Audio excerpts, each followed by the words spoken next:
All right.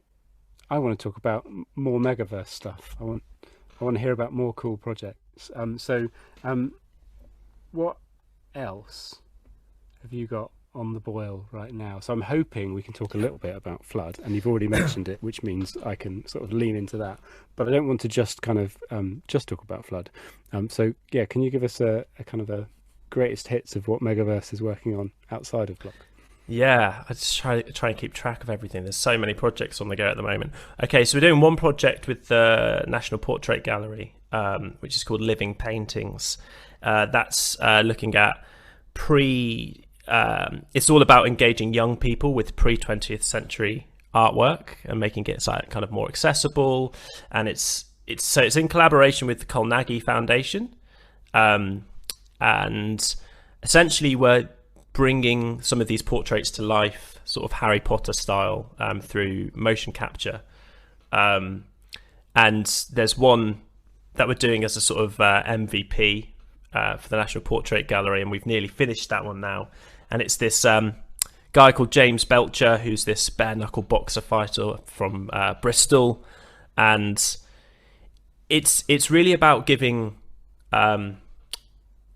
the subjects of these sort of marginalized figures through these paintings a voice, because usually quite often, with art history, it's all about the artists, that painted the work. It's not usually about the subjects in the work.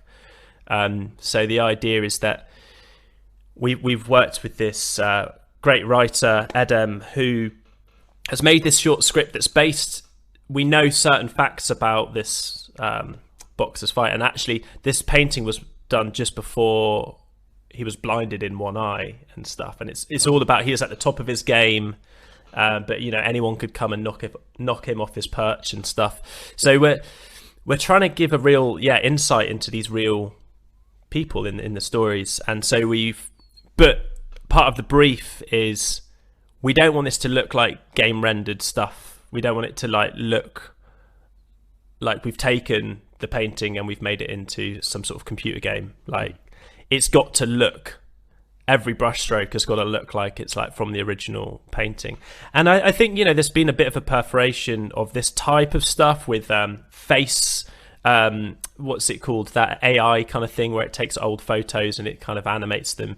But really what we're trying to do with this is focus on the story and real high fidelity, bringing the painting back to life. If you imagine a bit like sort of those statues you get, they're kind of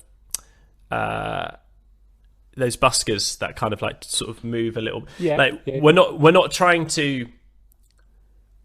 It's kind of quite stylistic the way that we're sort of approaching it, where there's this very subtle movement. He's not going to be all singing or dancing. He will be sort of pretty much in his pose, with maybe kind of slight movement here and there, but it's all more about the story. And so we're doing that with them, which is really exciting. Mega exciting. I got a question about that before we go on. So how on the youth of today, you're trying to engage with the pre 20th century painting. How do I experience it? Is it like an AR activation where I can hold up a mobile device and it brings the painting to life through my mobile device? Very good question. Yeah. So actually, it's going to go through multiple stages. The first stage is just it's going to be more of a social media short, sort of 1 minute 30 thing that'll be on Instagram and Facebook and stuff. But we will have built it in. That painting will be kind of 3D. Yeah. So. There's then many ways that we could display that. One way, like you're saying, is through augmented reality, where you could then place that painting on your wall at home and then see the painting sort of come to life.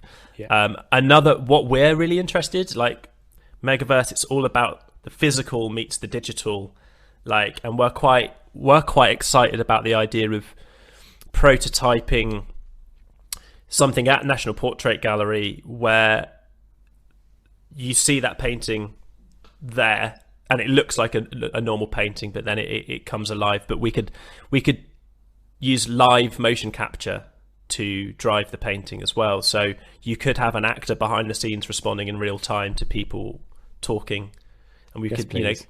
create a Bible of improvisations for the actor to work from. That's sort of where we want to go with it. But yeah, That's super exciting. There's a passage in a book I'm reading, a Susanna Clarke book, Jonathan Strange and Mr. Norrell, where Mr. Norrell makes all of the statues in York Minster, brings them all to life, and they all start talking to each other and explaining like the things they've seen over the hundreds of years they've been placed on their plinth. And I just love the idea of a portrait gallery coming to life and each painting kind of having this sort of personality that it can share.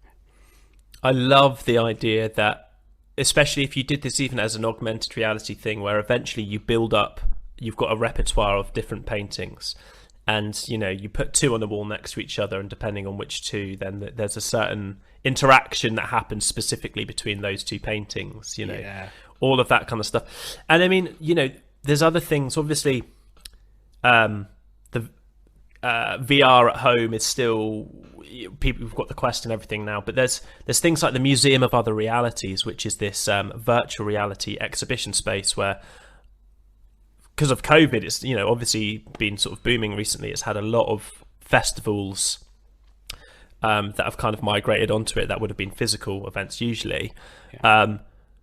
But I'm thinking this particular project would be great to be showcased in something like that, because then you've also got that 3D depth perception of the paintings. Yeah. In VR. That's amazing. And if you're a national portrait gallery, or have a nationally important connection or a globally important collection of art, that's another place where you can find an audience, engage them in a new way and all that kind of stuff. So yeah, really, really amazing. Well, I can't wait to see that, babe.